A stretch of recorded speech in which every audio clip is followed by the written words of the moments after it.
and look at. This version here is the light racing wheel. So what we have is a flat disc down the bottom that's a millimetre thick. I'll use the cursor here, 1 millimetre thick down there, and then the outside wall from the base up is 5 millimetres thick. You're allowed 2 millimetres to 5 millimetres for a wheel, and it can be from the center out. Well, I'll go from one side to the other. It can be 32 millimeters to 37 for the front wheel. The back wheel's a little bit different. It's a lot wider, and it can be 30 to 40. But the front wheel, we'll just work with the front wheel for now, and we'll work off the smallest diameter, 32 to 37. We'll take the 32. But whenever you're drawing, it draws it in radius, so it draws from the center out. So any circles you draw, you're half the size. So instead of being 32 from center out, it's 16. Just take note of the shape around here. I just want to show you something later on. This will make sense. The way the program works, it doesn't draw perfect circles. It draws a series of lines to make a circle. It's a vector program. A vector draws a line from one point to the next point to the next point to the next point. So what you want to do is trick it into drawing 100 lines to make a circle instead of 24, but by default there's 24 somewhat straight lines inside that circle, and that's why it looks quite rough. Now if that was the outside of the circle, the wheel, and you draw it, when it races it's going to be going bang bang bang bang bang, rolling over. It's just like rolling on if you imagine a square wheel having 4 sides, it's 24 sides. So you'll understand a bit later. The other thing I want you to think about is what we're going to use it for, and it's going to be printed on a 3D printer. So if I take you for a spin around, on the bottom of it, it's flat, and there's a reason for it. Now we made this mistake last time. We drew the wheels where the disc was at the center, and then either side was 2 millimeters of this to make it look like a tire. And what happens when you start printing, the 3D printer prints a tenth of a millimeter at a time on the base of the platform when it's printing, and then it builds it up and builds it up. So when it comes up 2 millimeters, it's basically printed 20 lines of plastic before it gets up 2 millimeters, and then it goes to print across, and it's like pouring out hot wax. It just droops. There's nothing to stick to. So we'll make them flat. They'll race the same, but because they're flat, it'll print the center circle up, and then it'll just come up the walls for the wheel. If you want a different type of wheel, we'll go to the solid one. Well, I bet you I didn't save that, that's why. Let's use the push-pull tool. I'll just modify it now. Bring it up in line, touch that circle. Now, that's the solid wheel. It's 5 millimeters thick, same wheel. I'll just save that now. And when we print that out, it'd have 4 times the amount of plastic in it, so it's obviously going to be heavier. It's easier to design because you're not mucking around with drawing an extra circle and doing a few extra features. But this is a 5-10 minute exercise. It won't take long for you guys to draw. Alright, so they're the 2 wheels. Let's crack on with a new design. Alright, so let's click on this box and press the delete button. Okay, and you all should have a starting point. We want the red and green lines. We want to be looking straight down from above, because when the printer prints, it will print it down on a flat platform. Alright, so if you've got the view selected, click on the top view. Okay, so you're looking down and all you see is green and red. If you don't have that toolbar down there, you can try this. You can try orbiting, but you'll never get rid of the blue line. Good luck with that. This is why I say have the top tool. Okay, so we're essentially looking straight down on the blue line so we can't see it. Alright, we're going to draw a circle to start with, a circle for the wheel. So circle tool, or C, and then what you need to do is the yellow dot, and you'll see the word origin, that means it's at 0, 0. Or if you remember maths, your x-axis and your y-axis, if you're putting the dot on 0, it helps you by making a yellow dot and telling you you're at the origin point. Okay, so click the left mouse wheel, but let go. Sorry, left mouse button and let go, and then I can drag in and out, in and out, in and out, in and out.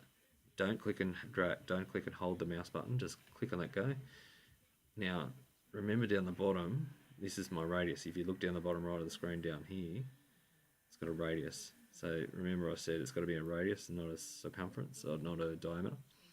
And the other thing, remember I said about the sides, if you look now when I zoom out, you'll see 24 lines. All right, each one as the circle moves up is a flat line, flat line, flat line. Now there's 24. Before you've clicked, while it's still moving, and I haven't clicked the mouse button again, I'm going to type in the number 96S, S for Sam. And if you look down the bottom where it says radius, it says 96S, and press enter. Now notice the circle's gone from a bunch of lines to a better circle. That's how you get rid of those 24 lines and make it 96. So it now looks like a perfect circle. We still can move the circle. So if you stuff that up, Control Z and go back. Alright, so I'm just gonna click it there. Let's say I made a mistake, Control Z, undoes it, let's do it again. So coming out, it's already said 96S, so that's fine, but if you miss that, do it again, 96S, enter. Now, our radius, we want our radius to be 16, because it's going to be a circle of 32 diameter. So 16 and press enter.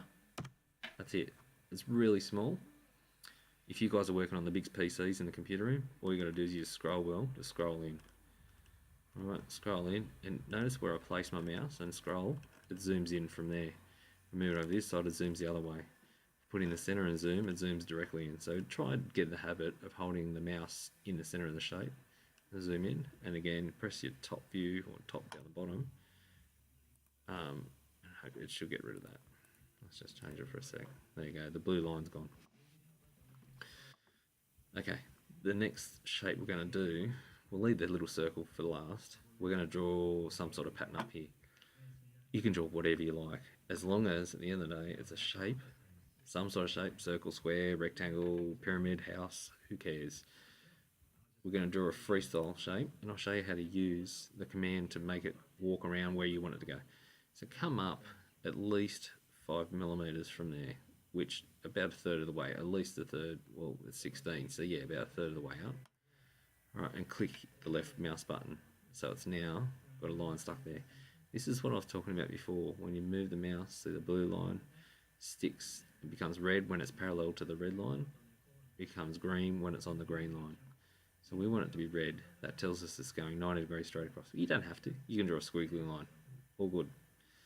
Right, now I'm not going to click anywhere, I'm going to tell it by typing in the number, I'm going to come across 2 millimeters, so press 2, press enter, alright, and that's it. It hasn't let go, I can keep drawing. Alright, now what I want to do is, I want to do this slightly different to how I did it before. I'm going to press escape and go on with another line. Alright, now I can rub these lines out, I'm just going to get a bit tricky. What I'll do, I'll draw a simple rectangle, I'll come back and change it. Let's have a muck around with this.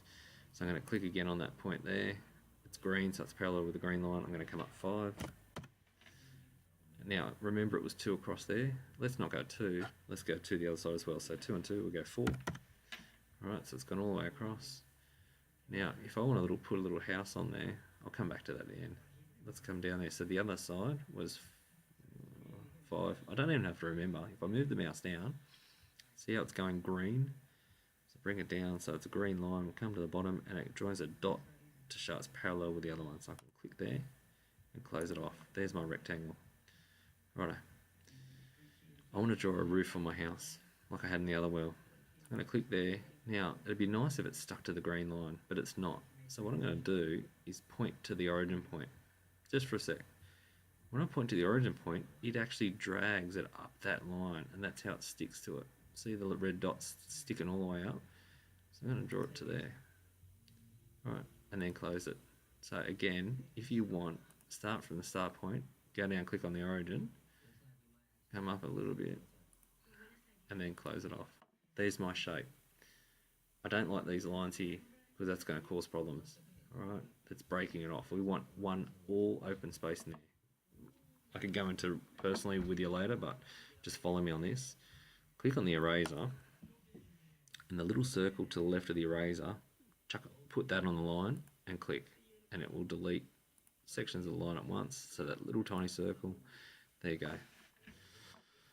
Okay, I've got one. This could take forever if I wanted to draw more of them. I don't want to. I'm going to cheat here. All I'm going to do I might save that for another video if I get cut off here.